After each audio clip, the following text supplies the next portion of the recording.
Le petit matin Sud Radio, 5h-7h, Maxime Trouleau. 6h39 sur Sud Radio. C'est le cas de Notre-Dame-du-Pré en Savoie, de Thanet dans le Haut-Rhin, de Matésine en Isère. En 45 ans, plus de 180 domaines skiables ont fermé en France. Et c'est le cas cette année de la station de ski du Grand Puy dans les Alpes de Haute-Provence, en plein cœur de la vallée de la Blanche. Bonjour Laurent Pascal.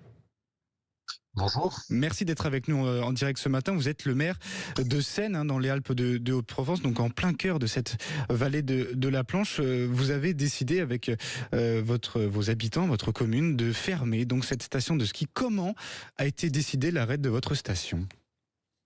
Alors, plus précisément, et j'insiste là-dessus, c'est la fermeture des remontées mécaniques. Je vais y revenir dans quelques instants. D'accord. Mais on a constaté depuis des années un déficit très important, 350 000 € qui était mis par la commune pour combler le trou, une fréquentation qui diminuait. Donc, on a lancé une étude pour en savoir un petit peu plus sur l'état de la station et ses perspectives d'avenir. Et puis, on s'est rendu à l'évidence que les remontées mécaniques nous coûtaient trop cher, qu'il fallait les fermer, les vendre. Et donc, on a demandé à la population de confirmer ou pas ce choix. Le choix qui a été confirmé donc par référendum le 6 octobre dernier. La population, à plus de 71%, a validé la proposition des élus de vendre les remontées mécaniques. Est-ce que plus de remontées mécaniques, c'est définitivement l'arrêt du ski ou pas ? Alors, c'est définitivement l'arrêt du ski alpin, effectivement, mais ce n'est pas définitivement l'arrêt des activités sur le Grand Puy. On va reconvertir le site, on va utiliser des retenues collinaires pour faire éventuellement des lacs de pêche, continuer à développer le vélo à assistance électrique, cette fois-ci pour la montée, puisqu'on n'aura plus de télésièges pour monter les vélos, et puis développer aussi un stade de trail, développer la rando, des chiens de traîneau, voilà, tout ce qui peut se faire sur un stade de montagne, sur une belle montagne qui a une belle vue sur la baie de la Blanche, mais sans remontée mécanique trop onéreuse pour nous. Ça fait combien de temps que vous avez pas vu la neige, en tout cas dans des conditions qui permettent de skier ? Alors la neige, on la voit chaque saison, mais malgré tout, elle reste quelques jours. Voilà. Après, on se prend souvent de la pluie ou du redoux. Donc voilà, il y a toujours des précipitations, mais qui ne tiennent plus comme avant toute une saison. Donc ça devient très compliqué, même avec les enneigeurs artificiels, de tenir une saison. Quand on est maire d'une commune comme celle-là, directement liée avec la montagne, comment personnellement vous avez vécu cette décision, Laurent Pascal ? Pour tous les conseillers, pour moi en tant que maire, c'est un déchirement, quoi qu'il arrive. Fermer une station, on le fait pas de gaieté de cœur. C'est pour ça qu'on a bien discuté avec la population, avec les bureaux d'études spécialisés, qu'on s'est rendu à l'évidence, voilà, qu'il fallait tourner la page avant qu'on soit vraiment dans le mur. Je pense qu'on a pris une décision certes courageuse, mais dans les temps, on a du matériel qui est encore neuf, qu'on peut revaloriser rapidement. Et si on avait attendu quelques années, là, pour le coup, avec d'autres stations qui fermaient, on aurait été très, très, très embêtés niveau financier. Donc, on a pris les choses dans le bon timing et là-dessus, on est plutôt content de l'avoir fait. Alors, ce courage. Alors justement, que vont devenir ces installations ? Vous nous avez dit que donc les remontées mécaniques vont être démontées. Qu'est-ce que vous allez en faire ?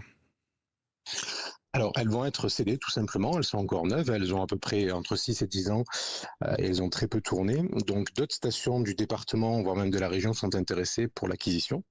On sait qu'on a un capital entre 600 000 et 1,5 million à valoriser pour nous aider à rembourser les emprunts qui avaient été contractés à l'époque et pour essayer d'avoir la situation la plus blanche possible à la fin de l'exploitation totale. Est-ce que vous attendiez à prendre cette décision si tôt ou alors finalement il fallait l'anticiper avant que tout ça ne court à la catastrophe ?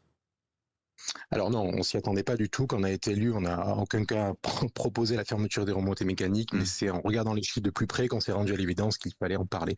En fait, pour nous, il fallait vraiment parler de la thématique remontées mécaniques en 2016, quand le télésiège a été installé, quand on a fait une restructuration. Enfin, ce n'était pas notre municipalité, mais quand on a fait la restructuration à Seine de cette station, je pense qu'en 2016, il aurait fallu se poser des questions, mais la neige était encore là, et il était peut-être trop ambitieux de se poser ce genre de questions. Voilà, et les gens n'étaient pas encore prêts. Voilà. Et là, avec le réchauffement climatique, la baisse de fréquentation, puis les coûts très élevés, c'était une évidence de se poser cette question. Vous nous parliez tout à l'heure, monsieur le maire Laurent Pascal, de l'avenir finalement de votre montagne, j'allais dire, puisque voilà, on est dans un climat aujourd'hui entre neige qui ne dure pas ou pas assez de neige pour pouvoir faire du ski. Comment on arrive à se réinventer ? Vous nous avez apporté des solutions, mais quand on est dans l'entre-deux où finalement parfois on peut faire du vélo, parfois on peut faire du ski, c'est compliqué. Comment on attire les gens aujourd'hui du côté du tourisme, qui est quand même une manne financière importante pour votre commune, pardon. C'est ça. Il y a deux choses selon nous. Il y a effectivement la manne touristique sur laquelle il faut capitaliser. Alors on a dans la vallée de la Blanche deux stations de ski qui fonctionnent bien, Chabanon et Montclar. Et puis nous, donc sur Seine, on développe également l'oxygénation autour d'un pôle sportif constitué d'un gymnase, d'une piscine, d'une salle ludique. Donc on se veut complémentaire sur le sport et le côté ludique. Et puis il nous faut également, je pense que c'est important, trouver d'autres piliers de l'économie et ne pas tout miser sur le tourisme, même si le tourisme est important.